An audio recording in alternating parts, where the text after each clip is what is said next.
सोचिए, 7वीं सदी का जमाना है।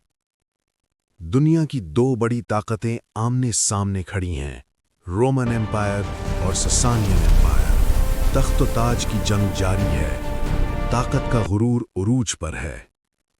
लेकिन इन्हीं दिनों अरब के सुनसान रेगिस्तान से एक ऐसी रोशनी उभर रही थी जो सिर्फ जमीन नहीं, दिलों को फतह करने वाली थी।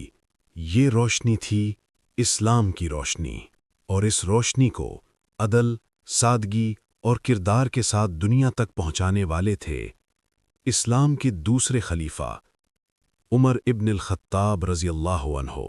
यरूशलम, एक ऐसा शहर जो 3 बड़े मज़ाहिब के लिए मुक़द्दस था। ईसाइयों के लिए हज़रत ईसा अलैहिस्सलाम की यादें, यहूदियों के लिए आबाओ अजदाद की सरजमीन, और मुसलमानों के लिए मस्जिद अल-अक़सा की मुबारक ज़मीन।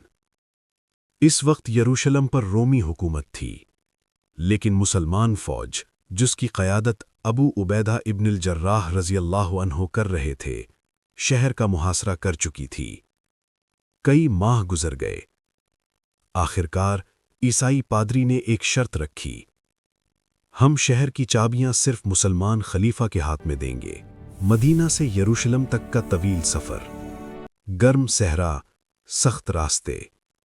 लेकिन हैरत की बात यह थी कि दुनिया का सबसे ताकतवर हुक्मरान ना किसी शाही लश्कर के साथ निकला, ना कीमती लिबास में, बल्कि सादा लिबास, एक ऊंट और सिर्फ एक खादिम।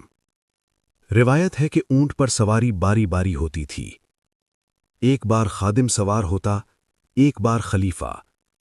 जब यरूशलम के करीब पहुंचे तो सवारी की बारी खादिम की थी और खलीफा ऊंट की रस्सी पकड़े पैदल चल रहे थे।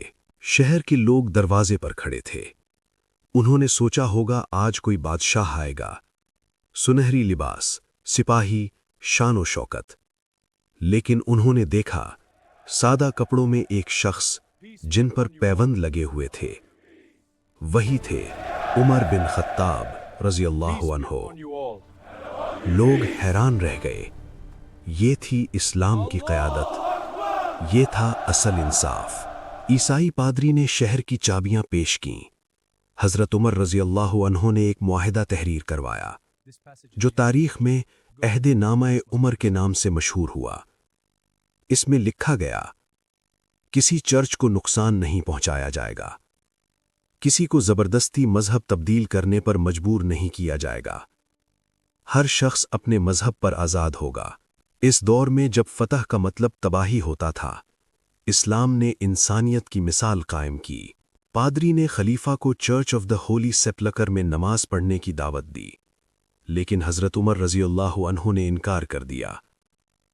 आपने फरमाया, अगर मैं यहाँ नमाज पढ़ लूँगा तो कल के मुसलमान इसे अपनी मलकियत समझेंगे।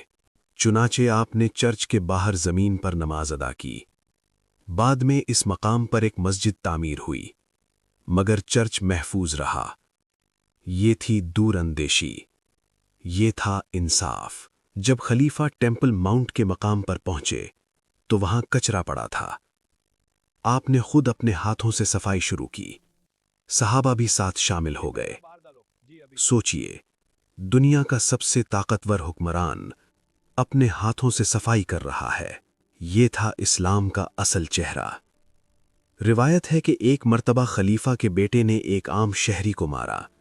जब मामला खलीफा तक पहुंचा तो उन्होंने इस शहरी को इजाजत दी कि वो बदला ले, और फरमाया, तुमने कब से लोगों को गुलाम बनाना शुरू कर दिया, जबकि उनकी माओं ने उन्हें आज़ाद पैदा किया है। ये अल्फाज तारीख में हमेशा के लिए महफूज हो गए। यरूशलम की फतह के बाद शहर में अमन कायम हो गया। लोगों को मजहबी आज़ादी मिली, इंसाफ मिला, बराबरी मिली।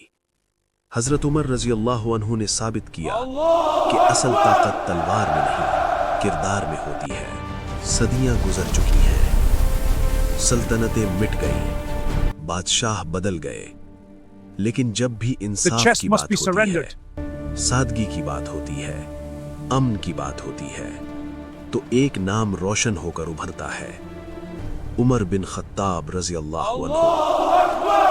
یہ صرف ایک فتح نہیں تھی، یہ انسانیت کی جیت تھی۔